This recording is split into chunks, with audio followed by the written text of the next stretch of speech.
Welcome to the Traveler's Art Podcast.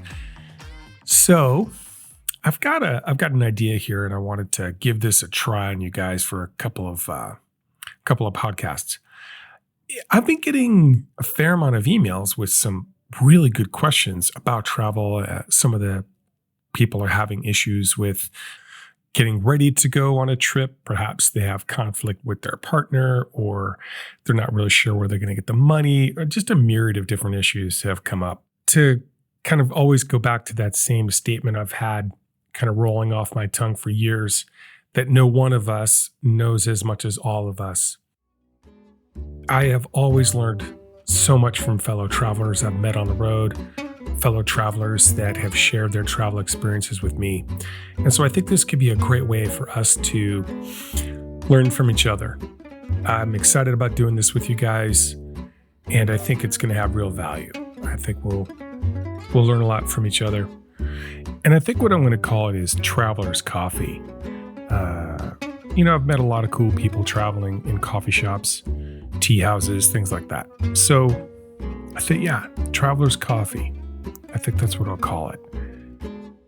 So that's kind of my plan. Let's see how it goes.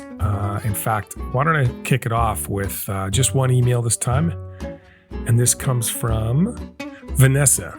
Hello, I'm a Canadian citizen, but I'm currently living in the United States and working. As you know, Americans only take 2 weeks off a year.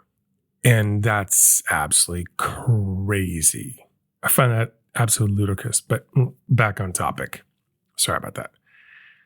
I want to go to Europe when the borders open again, but I don't want to be a tourist. Is this possible in such a short period of time? Well, that's a tough question, because partly no, because you're not going to spend a lot of time in the culture. You're not going to detribalize and deculturalize yourself. But at the same time, yeah, I guess you could. I think a lot of it has to do with your intention, and some of it's going to be, are you trying to pack 10 pounds of shit in a 5-pound bag? In other words, are you going to try and see 50 monuments in 2 weeks? All the things and the trappings that people get sucked into because they only have 2 weeks and they want to get the most out of those 2 weeks they can. But I think the mistaken belief is that ticking off places on a map, as I've seen and I've been there, is getting the most out of a travel experience, which I think, in my opinion, is a flawed point of view. I think what's actually more important is after those 2 weeks you take off, for instance, this summer, during the month of January next year or February next year, will your experience over those 2 weeks affect change in you? I think that's maybe a better question to ask, or a perspective that offers the ability to consider your trip with a little bit more intent. Just as an idea, you could say, well, for these 2 weeks, I'm just going to focus on these two cities, and all I'm going to focus on is wine or cheese. I'm going to focus on, sunrise bicycle rides through the French landscape or Tuscany or someplace like that. Or I'm going to do 2 weeks in Europe and I just want to ski. Or I'm not really sure. I think what I'm getting at as I kind of think this out loud with you together is, if I have a limited amount of time, then I really need to limit what I'm going to do if I want to have the success of setting myself up for a really deep and meaningful experience. I think that's what's going to need to be put into your equation as you make your decisions. Because the reality is, anytime you change geography, you use precious time. And as I've mentioned before, whether you're a prince or a pauper, we all have limited time. Now, there's some cool workarounds. If you take a night train in Europe, then while you're sleeping, you're traveling to a new destination.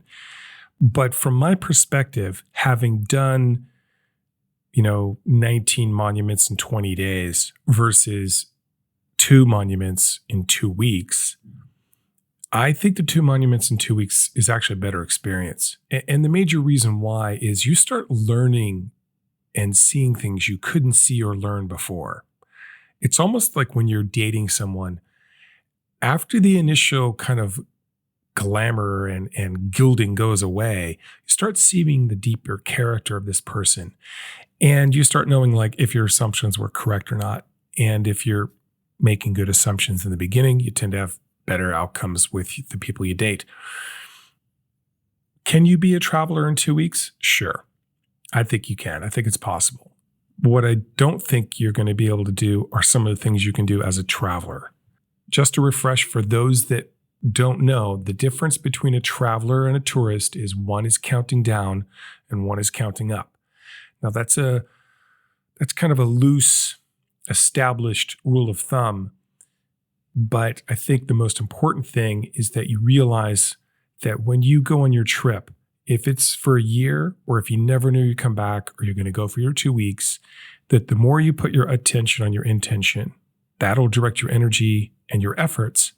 And as long as you realize that truly you cannot have tremendous amounts of experience in very short time and have any kind of efficacy in changing who you are.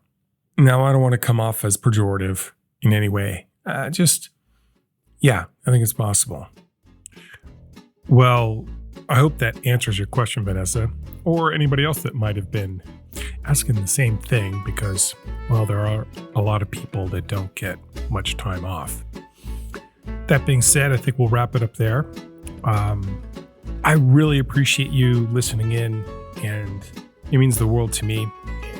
Especially on this first little experiment of the Traveler's Coffee. I do want to hear from all you guys out there. I just love you people. The best way to get a hold of me would be to go to the website, thetravelersart.com. There's a little contact page. You can send me a message. And that way I can continue to do the Traveler's Coffee and share your questions and ideas. And I'm not a big fan of social media for a myriad of reasons. I'll probably do a podcast on that. But I do have an Instagram because I do think the Instagram content that is posted does have value to the philosophical aspect of travel. And that's the Traveler's Art. So you can just type that in a search field and you can start following. And feel free to message me there too if you need to. Anyway, that's going to wrap it up. Again, thanks one more time. I really appreciate everyone listening. And until next time, I'll talk to you soon.